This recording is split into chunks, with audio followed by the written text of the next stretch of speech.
So, I'm officially back in my own house. I have moved back in with my parents because Blake has finally gone to basic training, and I have spent pretty much this week just kind of coping and getting back into a new routine, and it's still pretty tough. I have to run to the post office before 3 o'clock so I can drop off a couple letters for him. I did want to do a coffee talk today for you guys because I've kind of been skipping out on those for a couple of weeks only because things keep coming up, and this past week Blake was leaving and the last day I was going to see him was Monday, so I didn't want to, I didn't, all of my attention and focus wanted to be on him, not on YouTube. So now that he's gone, I really have nothing else better to do. Hopefully I will be doing this a little bit more. My house is a disaster, okay? It is disgusting, and I forgot about how horrible it was when I was back with Blake because I never came home to it. I got used to being more cleanly and more clean and living in a space that was not disgusting, but yeah, my house is still really, really, really, really dirty. Also, we don't have fancy, funny coffee mugs at my house. It's all boring white coffee mugs. It tastes kind of weird too, but what you gonna do? So today, I actually wanted to discuss with you guys about my diet and exercise. So the first part of this video, I'm going to talk about my diet. And essentially the diet that I have been trying to keep up with recently is a ketogenic diet, or just a keto diet. A keto diet, excuse me. And ketogenic diets have been popular in the past, and popular ones might be the South Beach diet as a ketogenic diet, the Atkins diet is a ketogenic diet, the induction phase only. Your body isn't dumb. It's not dumb. It knows exactly what it's doing, and your body is going to want to burn as much as it can for the greatest energy output that is available. And what happens when you eat carbohydrates is basically you are filling your body with a huge amount of really intense energy. What a ketogenic diet is basically, it removes those carbohydrates from your body. It's a very, very low carbohydrate diet, a very low carb diet that essentially forces your body to use something else for energy. With an absence of sugars in your body, you will not obviously burn sugars in your body. So what happens is your body has to convert something else into energy that can be used for, well, energy. So basically you're left with an abundance of fat and an abundance of protein. So a ketogenic diet essentially is a very high fat diet, moderate protein diet, low carb diet. All of these put together are the baselines for the ketogenic diet. Fat and protein in your body tend to burn a lot more slowly and allow for your body to use a continuous flow of energy instead of just an energy spike, which is what carbohydrates allow your body to feel. It's that your body starts to get used to using fats for fuel instead of sugars and carbohydrates.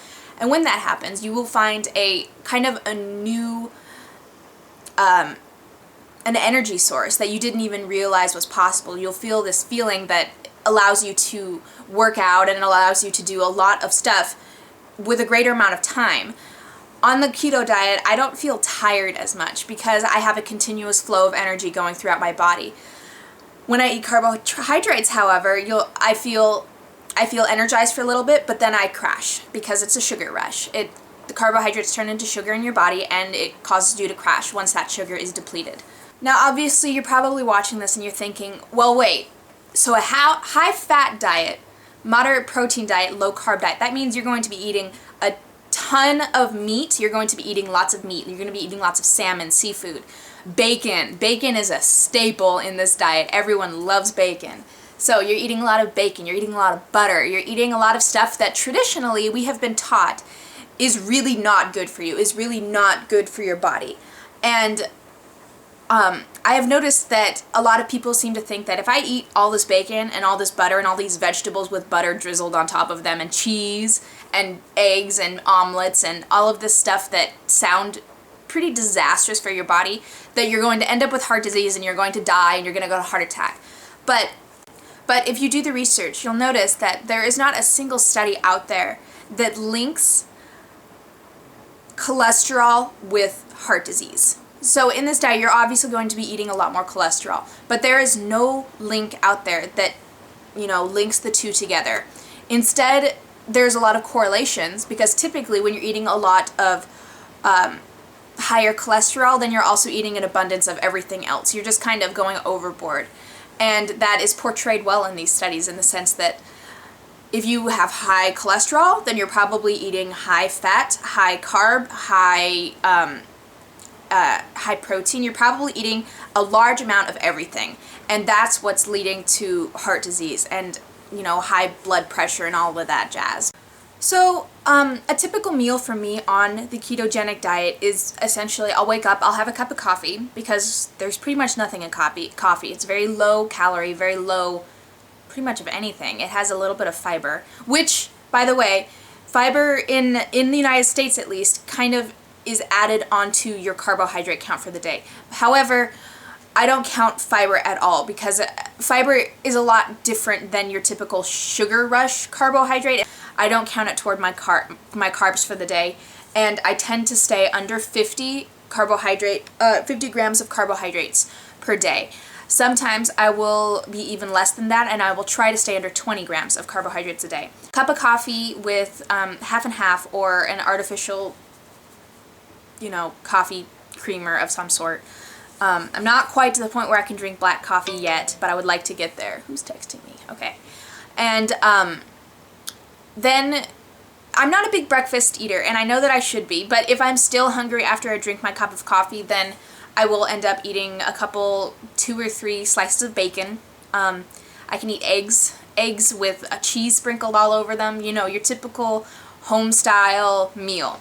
And bacon is pretty much my standard for if I'm feeling any hunger at all throughout the day, then I'll have a slice of bacon, because it's actually fairly low calorie-wise, and it has a good amount of protein, it has a good amount of fat, and almost no carbohydrates. So that's why bacon is pretty much a staple in this diet. If I'm hungry around like noon or 1 for lunch, I will have typically a can of tuna with some mayonnaise and a little bit of mustard, because none of that has very many carbs in it as well. Or sometimes I will thaw a bag of shrimp or something, and I'll make with garlic and butter, and I'll make garlic shrimp for lunch.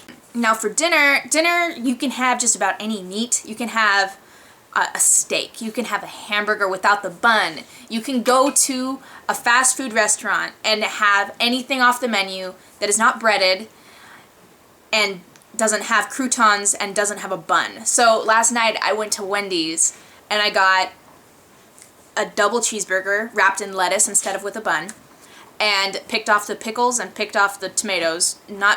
Tomatoes are relatively high in carb because they tend to be more fruity. So I picked off the tomatoes.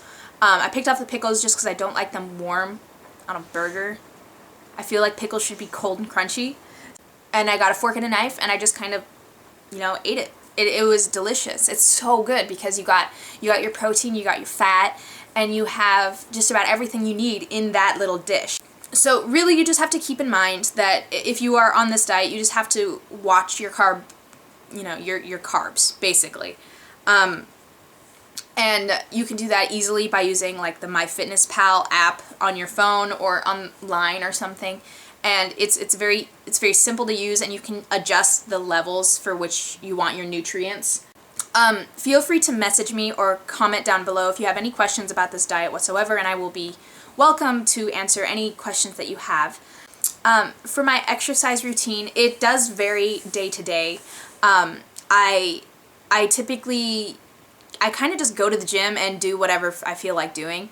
I almost always do squats, any kind of squat, because I really want to work on like my butt. I really want to have a really nice butt. So that is my main goal. I want a nice butt, and to do that, I'm actually lifting heavy. I'm lifting a decent amount of weight every time I go there, and I'm avoiding the little tiny hot pink 5-pound dumbbells, because I just don't see results from those, because they're almost too light to make a difference. A lot of women are really scared of bulking up, and I don't think anyone really realizes the fact that if you are a woman and you're not taking any like crazy supplements, and you're eating a balanced diet, and you're not spending more than like I would even go so far as to say, if you're not spending more than about 5 hours at the gym every day, there's no way you're going to bulk up, because your body just does not produce the testosterone needed to, you know, get that huge muscly look.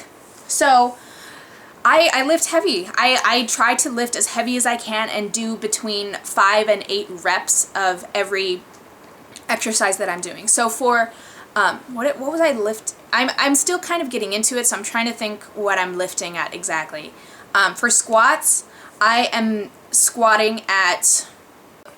probably squatting about 130 pounds total at the moment, and I'm probably benching about 65 or 70 pounds bench pressing, which is not a huge amount, but it's decent for me. I'm trying to get up there, but I like to do what I can. I want it to hurt the next day, you know? I want to know that I'm doing something that is actually physically making a difference in my body. And oftentimes when I was using the little hot pink 5-pound dumbbells, I just wasn't feeling it. So I'm trying to do that. I have totally not done any core work recently, which is a totally bad thing, and I need to, especially, I'm going to do that today. I'm going to do some intense core work. But so basically, yeah, when I go to the gym, I try to do work. I did assisted pull-ups and dips the other day, and I think that's the reason why I'm so sore everywhere on my upper body. But it felt so good to do. It feels so good. You feel so good after you do it. Sometimes I'll do legs days, sometimes I'll do back days, and sometimes I'll do arm days and core days. I typically switch off the days in which I do everything. So strength training, basically I lift heavy, and I love lifting heavy. And I'm not quite, I want to get like muscles, not like bulky, huge muscles, but I want to be able to be proud of, you know, lifting things up. And I'm not quite there yet, but I'm getting there. It just takes some work. As for cardio, I am really bad at running. And you'd think that would be one of those things that you can't really be bad at because you're just running, but I am bad at running. So what I do to combat that is I got the Ease Into 5K app. So basically it has different workouts for every week that you're doing it. You start at week 1, day 1, obviously, and it has a workout specifically for that day. So this one says, run 30 seconds, walk 45 seconds, run 45 seconds, walk. Did I say that right? Run 30 seconds, walk 45 seconds, run 45 seconds, walk 60 seconds, run 60 seconds, walk 90 seconds, and cool down with a 5-minute walk. But you do each one of those several times. So that's basically what I'm doing, just to kind of ease into the actual running thing. But when I started out, week 1 day, well, week 1 is all the same. Week 2 is all the same.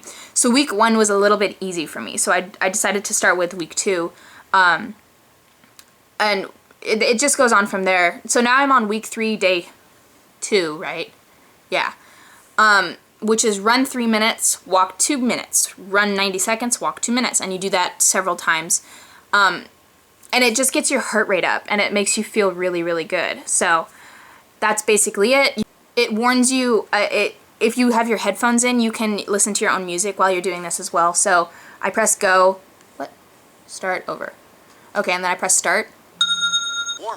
Warm up. And so it'll just kind of tell you what to do. I'm pretty proud of myself so far, and I'm content with my body, you know? I'm not unhappy with anything so far, and especially when I notice that I can make these changes myself and do it relatively easily, then, you know, by all means, I'm going to do whatever I can to make it happen. So, anyway, leave comments and questions down below if you have them, or feel free to message me about anything about this diet or about any issues that you might be having in your life that maybe I can help you out with.